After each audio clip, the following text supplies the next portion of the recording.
이 계획을 아신다면 여러분들이 부동산 성공의 밑거름이 되실 겁니다. 향후 여러분들이 부동산을 투자함에 있어서 굉장히 중요한 계획이기 때문에 눈여겨서 보실 필요가 있고요. 안녕하세요. 여러분의 부동산 투자의 길을 환하게 밝혀드리는 정준환의 부동산 레시피입니다. 한 주간의 핫한 이슈를 쉽고 빠르게 분석해드리는 이슈 레시피 코너인데요. 오늘은 최근에 뜨거워지고 있는 2040 서울 플랜 연말쯤에 구체적으로 안이 나올 거로 예상되는데요. 2040 서울 플랜 과연 무엇일까요? 어떻게 될까요? 라는 내용으로 한번 얘기 나눌 건데요. 이 계획을 아신다면 여러분들이 부동산 성공의 투자의 밑거름이 되실 겁니다. 영상 꼭 끝까지 시청해 주세요. 오세훈표 2040 서울 플랜, 자 화면 하나 제가 띄웠는데요. 내용을 보면 35층 룰 없앤 오세훈표 서울 플랜 다음 달 나온다, 이런 내용들이 있는데요. 다음 달은 아닌 것 같고요. 연말 정도에 나올 것 같아요.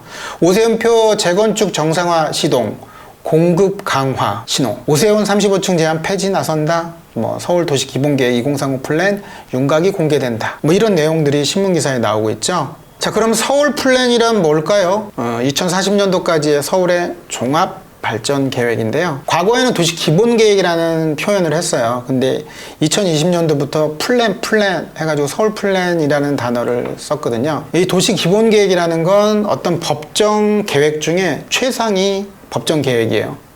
즉 대빵이라는 표현을 하면 좋겠네요. 주택은 주택법이라는 게 있고요. 철도는 도시철도법, 환경은 자연환경보전법, 이런 것들이 있죠. 그 분야에서 다루는 최고의 상위법일 거예요. 서울의 도시 기본계획은 1990년도에 최초로 나왔고요. 2011, 2020년, 2030년 이런 식으로 총 4차례에 걸쳐서 수립이 됐는데요. 서울형 도시 기본계획은 시대 여건에 따라서 5년마다 타당성 여부를 재검토하고 수정하고 보완하고 그렇게 되겠죠. 2040 서울 플랜이 2014년도에 계획에 섰기 때문에 2019년도에 재정비할 필요가 있는데요. 박원순 전 서울시장 때 재정비가 필요했는데 못하게 돼서 오세훈 신임 서울시장이 취임하고 나서 다시 속도를 내고 있죠. 자, 그러면 서울 플랜 2040에 대해서 궁금하니까 포털 사이트에 2040 서울 플랜이라고 한번 칠게요. 그러면 맨 위에 2040 서울 플랜이라는 게 나오는데요. 얘를 클릭하면 서울 플랜 2040에 대해서 얘기가 나와요. 우리 그러면 2040 서울 플랜에 대해서 한번 볼게요.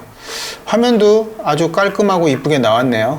서울 2040 플랜.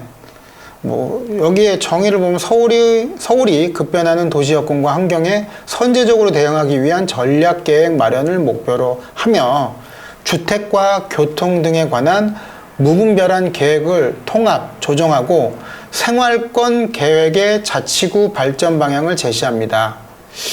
일단 주택과 교통에 대한 얘기인 것 같고요. 있죠. 그리고 생활권 계획이라는 단어가 나왔어요. 이게 이제 고 박원순 시장 때 생활권 계획이라고 해서 나왔었는데요. 이게 이제 큰 목적은 상업적으로 확대하겠다. 이게 강남북 균형 발전을 위해서 이런 내용이에요. 그래서 자치구의 발전 방향을 제시한다라고 나와 있죠. 인구 유출 시장 이렇게 해서 여러 개가 나와 있어요. 자, 또 서울시 시민 전문가끼리 의견 수렴한다, 이런 게 나와 있죠. 자, 그러면 이 사이트에서 나오는 대로 그대로 한번 볼게요. 서울 플랜이란 도시 기본 계획의 법 제도적 배경은 우리나라 각 도시 군 여기에 기본적인 공간과 장기 발전을 제시하는 그런 계획인데, 국토의 계획 및 이용에 관한 법률, 이게 국토법이라는 단어를 써요. 서울시는 지금까지 2000년, 2011년, 20년, 2030년 목표로 총 4차례 서울 도시 기본 계획을 수립하였습니다, 라는 단어가 나와 있죠. 그림에서 보는 것처럼 수립했던 날짜와 2040년도에는 물음표 이렇게 써 있죠. 이게 아마 연말 될 것 같고요.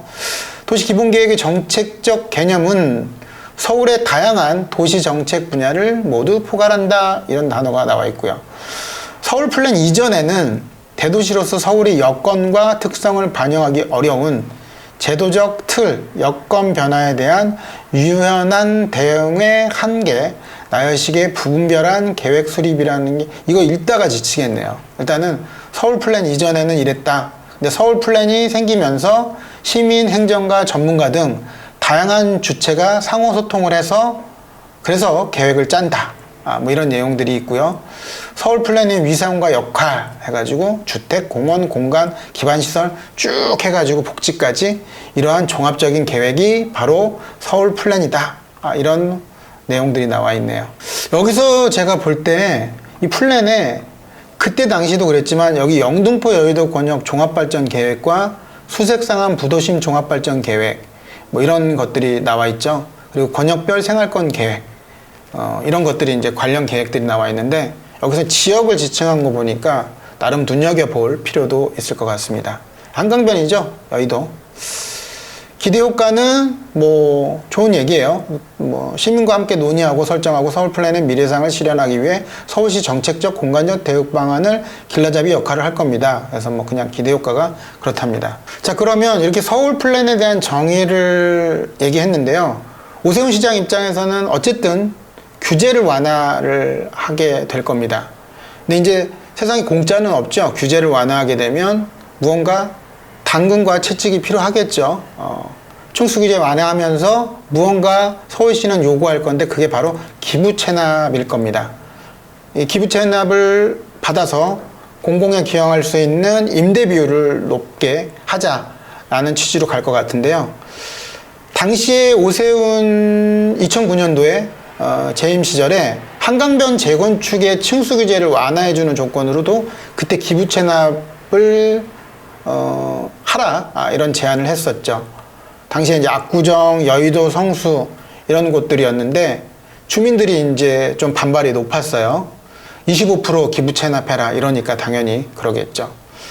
결국 층수를 올린 곳은 이촌동, 레미안 첼리투스하고 성수동에 있는 트리마제 이 딱 두 곳 말고는 진행됐던 곳들이 없죠. 따라서 이런 서울 플랜 2040이 주는 의미는 향후 여러분들이 부동산을 투자함에 있어서 굉장히 중요한 계획이기 때문에 눈여겨서 보실 필요가 있고요. 또 포털 사이트 들어가서 2040 서울 플랜 한 번씩은 또 숙지하시고 방향을 잡으시면 좋을 것 같습니다.